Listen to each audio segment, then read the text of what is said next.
Chloé aime se promener à La Rochelle, ville moyenne de l'ouest de la France. À 22 ans, elle y habite avec sa famille, elle y étudie le droit, elle y est bien. Mais ça n'a pas toujours été le cas. Dès petite, j'étais très garçon manqué. J'aimais pas les jupes, je trouvais ça pas pratique, je trouvais ça complètement débile. J'aimais pas les robes, j'aimais pas le maquillage, j'aimais pas avoir des tresses et tout. Je voulais une queue de cheval et puis c'est terminé. Le reste, ça me saoulait.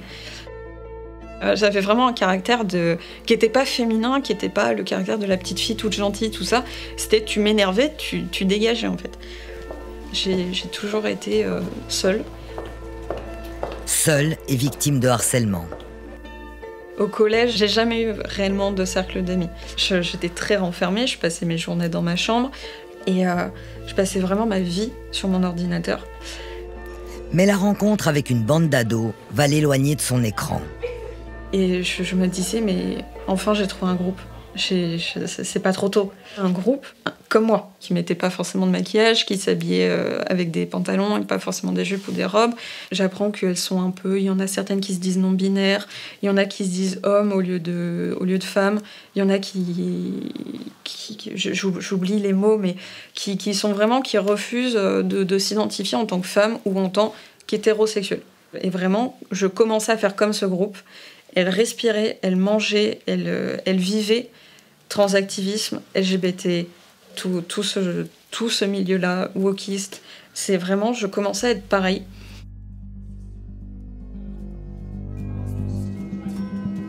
Avec une vieille écharpe que j'avais, je faisais le tour pour cacher un maximum ma poitrine, pour vraiment être acceptée dans le groupe. Et j'étais persuadée que c'était elle les gentils et le reste du monde était l'ennemi. J'avais l'impression, pour moi, hein, clairement, qu'elle était rentrée dans quelque chose qui était de l'ordre du sectaire. Moi, j'avais vraiment le sentiment qu'en fait, elle me ressortait des discours qu'elle entendait, mais que c'était pas sa propre réflexion, et je me disais, et que c'était pas elle, en fait. Vraiment, au fond de moi, je savais, j'avais le sentiment que c'était pas elle. Oui, j'avais cette culpabilité de me dire, mais qu'est-ce que j'ai mal fait dans mon éducation que je lui ai donnée pour qu'elle ne soit pas capable de se rendre compte qu'elle est sous emprise. Chloé est particulièrement attirée par une de ses nouvelles amies. À 16 ans, elle en déduit qu'elle est homosexuelle. C'est là où vraiment je refusais. J'avais fermé toutes les portes à ma famille. Je n'avais dans ma vie plus que ce groupe et cette fille avec qui j'étais en couple. Pour moi, c'était l'amour de ma vie. Je voulais vivre toute ma vie avec elle. Et cette fille a commencé à s'affirmer en tant que trans. Elle m'a dit qu'elle allait faire la transition pour devenir un homme. Elle allait prendre des hormones, elle allait faire une mammectomie, elle a changé son prénom. Et pour moi, c'était génial. Je me disais, mais la personne que j'aime va enfin s'affirmer et devenir la personne qu'elle est et qu'elle a toujours été. Et là, je me suis dit, waouh, c'est-à-dire que je voyais bien le truc se faire. C'est la copine dit, je suis lesbienne. Du coup, une semaine après, Chloé dit, je suis lesbienne.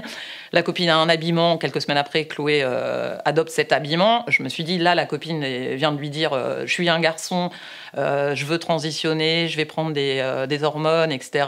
Du coup, je me suis dit, bon, bah voilà, Chloé est là-dedans et ça commence là-dedans.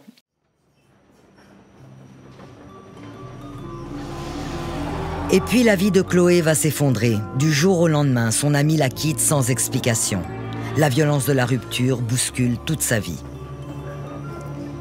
Il a fallu cet élément déclencheur pour que je me rende compte de toute la manipulation dont j'avais été victime, de l'influence que ce groupe avait eue. Le fait qu'on bombarde sur les réseaux sociaux, à la télé, dans les cercles sociaux, partout en fait, à l'école, ça commence, qu'on bombarde de cette idéologie transactiviste et wokiste, très, de non-binarité, on veut pas de genre.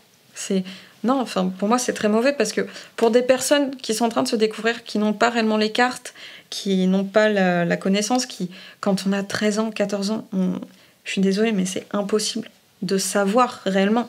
On connaît à peine la sexualité, on la connaît, mais de loin. Comment on peut savoir et affirmer? Après 2 ans dans la peau d'un garçon, Chloé se dit réconciliée avec elle-même et les autres. Et l'amour, c'est désormais aux côtés de Sylvain qu'elle le vit. Me regarde pas comme ça. Si, je te regarde comme je veux. Mhm. J'ai recommencé à me laisser pousser les cheveux, je les ai teints, enfin je les ai reteints à ma couleur naturelle. J'ai recommencé à avoir un style qui me plaisait à moi. J'ai recommencé à m'affirmer en tant que femme et à porter du maquillage parce que j'en avais envie. Pas parce que je m'en sentais obligée, mais parce que j'avais envie d'essayer. Chloé est revenue à son sexe biologique. En interrompant sa transition de genre, elle devient une désisteuse ou une détransitionneuse.